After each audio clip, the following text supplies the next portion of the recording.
welcome to Running to Myself. I'm Trisha Stanton, life coach, former teacher, runner, wife, mom, grandma, and friend. Here we talk about the real stuff, the moments that challenge us, the thoughts that hold us back, and the choices that move us forward. Whether I'm sharing a story from the trail or a lesson from my life, my goal is to help you see that every experience, the messy, the meaningful, and everything in between can lead you closer to who you were created to be. So lace up, take a deep breath, and let's run this stretch together. Because sometimes the most important miles aren't the ones on the road, they're the ones within.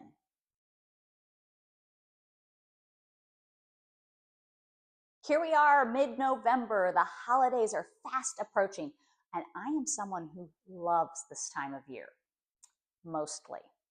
The holidays can be beautiful, full of warmth, tradition, and connection, but they can also feel complicated. Every year we go in with hopes for how it will look. We picture the perfect gatherings, everyone getting along, full hearts, cozy moments, meaningful conversation. And then reality shows up. Someone's late, someone's in a mood, someone brings up the topic you swore was off limits, and suddenly the joy you wanted to feel is replaced with frustration, disappointment, and sometimes even regret. Here's what I've learned. It's not the people or the plans that rob our joy. It's our expectations of how they should be. So today, we're going to talk about releasing expectations of our loved ones during the holidays, why it matters, and how doing so can actually create more connection and peace than trying to control how everyone shows up.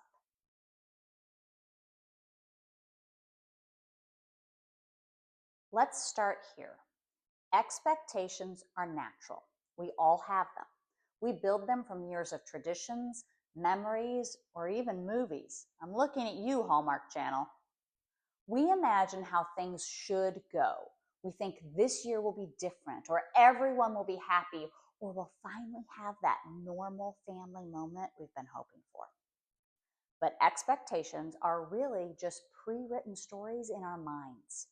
They're the mental scripts we hand out to people, often without realizing it. And then we feel hurt when they don't read their lines correctly. And it's not because they're trying to disappoint us. It's because they have their own stories, their own emotions, their own ways of showing up.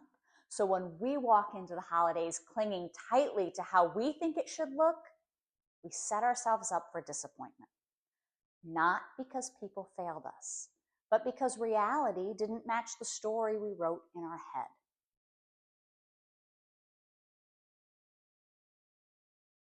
Listen, I have had my share of holiday seasons that didn't go the way I expected, not even close. One in particular that I remember, I had everything planned out beautifully. The decorations were up early, the menu was set, the gifts were wrapped, music was playing.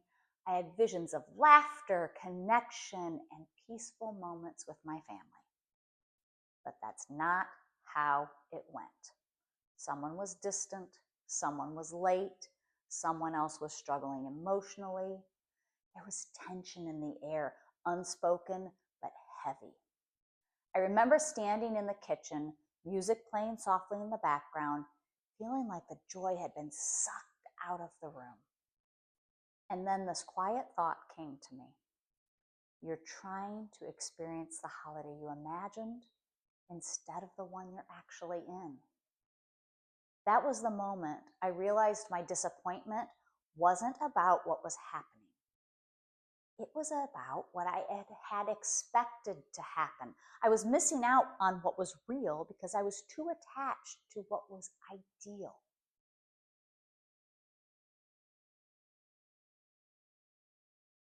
Here's the sneaky thing about expectations.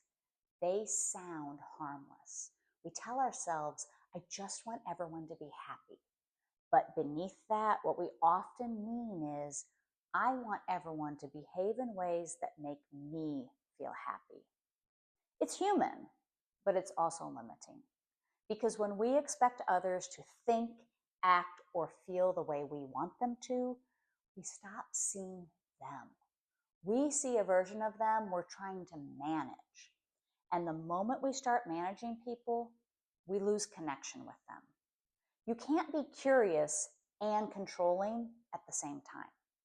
You can't be loving and demanding at the same time. And you can't be fully present with someone when you're busy being disappointed by who they aren't. Releasing expectations doesn't mean lowering standards or not caring. It means choosing connection over control. It's saying, I want to love the people in front of me more than the story I told myself about who they should be.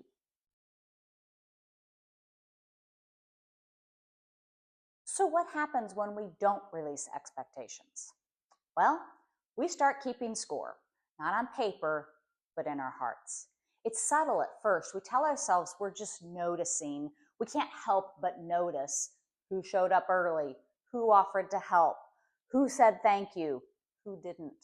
And slowly, without realizing it, the holiday turns into a quiet, emotional scorecard.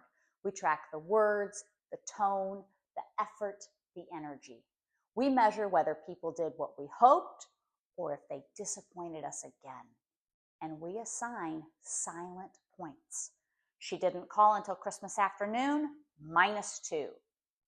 He actually helped clean up, +1. No one noticed all the work I put in, -10. And by the end of the day, we don't feel connected, we feel exhausted because keeping score is emotional labor. And it's labor that never leads to love and connection. The truth is, the emotional scorecard always guarantees one outcome. Someone loses. Sometimes it's them, but most often it's you. Because every tally of what's missing blinds you to what's actually there. I know it because I've lived it. There have been holidays where I've smiled through gritted teeth, feeling quietly resentful that no one seemed to notice my effort. That I was the one holding it all together, the food, the gifts, the schedule, the emotions, and yet somehow no one said thank you. And here's what I realized later. I wasn't giving freely. I was giving to get appreciation, to get validation, to get proof that I mattered. But love given as a transaction will always leave you bankrupt. When we attach expectation to every gesture, I'll cook if they appreciate it. I'll plan if they participate. I'll show up if they show gratitude. We stop experiencing love as a gift and start treating it like a contract. And contracts don't create connection. They create tension. So if you catch yourself silently tallying this holiday season, it's okay. You're not broken. You're just human. Your brain is trying to find fairness in an unfair world. But love isn't about fairness. It's about freedom. When you choose to release the scorecard, you make space for grace. You free yourself to love people as they are, not as they should be. You can appreciate the small, imperfect moments instead of resenting what's missing. And here's the irony. When you stop keeping score, you often end up receiving more because your heart is finally open to noticing it. So this year, if you feel yourself reaching for that invisible scorecard, set it down. Remind yourself that love isn't a tally, it's a choice, a daily, messy, holy choice to see the good, to give freely, and to stay present. Peace doesn't come from people doing it right. It comes from you deciding to stop measuring and just be there.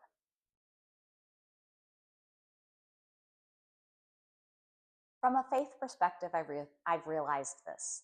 Even God gives people free will. He invites, but he doesn't force. If he allows others to show up as they are, Who am I to think that I should manage or control them into who I think they should be? Loving others well means letting go of the idea that they have to behave in a certain way for me to feel okay. It's trusting that love itself, not control, changes hearts. When I started praying, God, help me to love them as they are, not as I wish they were, the entire atmosphere shifted.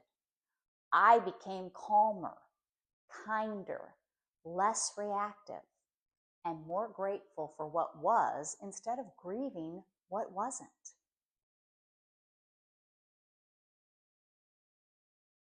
All right, let's get practical. Here are 5 ways you can start releasing expectations this holiday season so that you can actually enjoy it. Step 1, get honest about what you're expecting. Before the holiday begins, take 5 minutes to write down your unspoken expectations. Who do you wish would act differently? What do you hope will happen? What are you afraid will go wrong? Naming it helps you see where you've handed people invisible scripts that they didn't agree to. Step 2, ask, why does this matter so much? Behind every expectation is a feeling you're chasing. Belonging, appreciation, peace. When you identify the feeling you want, you can create it for yourself instead of depending on others to deliver it.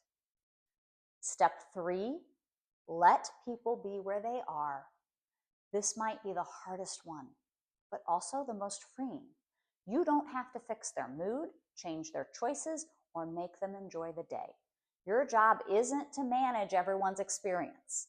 It's to manage your own mind and heart. Step 4, look for what's true, not what's missing.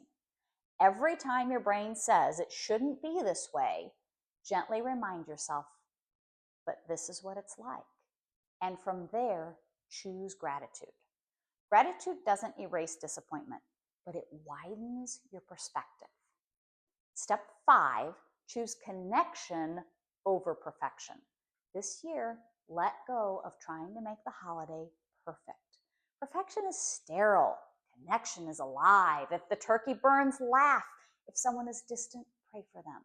If plans change, breathe and pivot.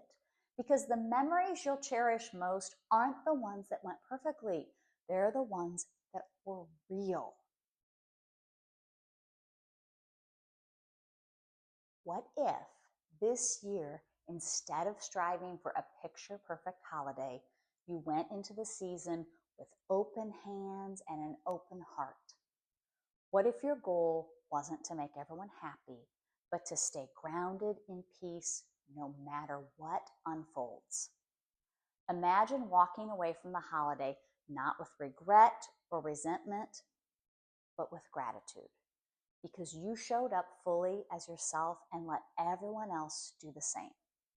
That's what it means to release expectations. That's how connection grows. And that's where joy truly lives.